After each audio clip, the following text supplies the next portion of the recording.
Le bilan de l'année 2016 a été un bilan qui était positif, parce qu'en 2016 on était une croissance de 7,5% et 456 000 touristes qui ont été enregistrés.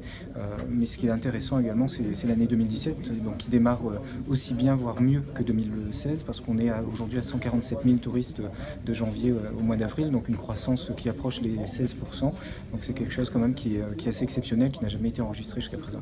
Alors les tendances sont positives pour les mois qui viennent, sur les 8 prochains mois de l'année.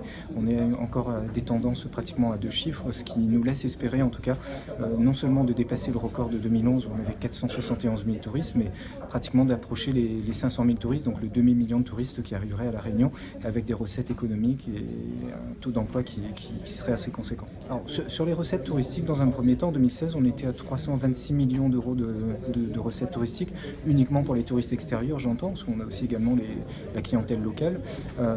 Sur les 4 premiers mois de l'année, on est à 100 millions d'euros de recettes touristiques, on a une croissance de 9%. Donc là, ce sont des éléments qui sont importants. Alors, on peut le mettre en perspective avec le budget de l'IRT.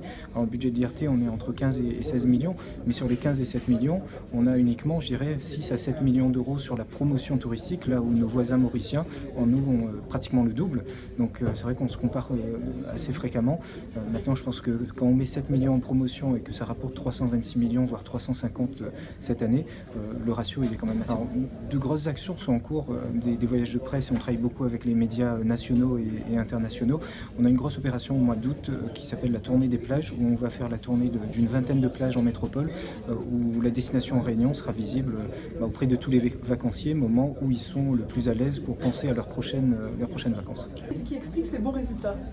Le travail qui aura encore une fois été mené et le fruit de cette stratégie posée.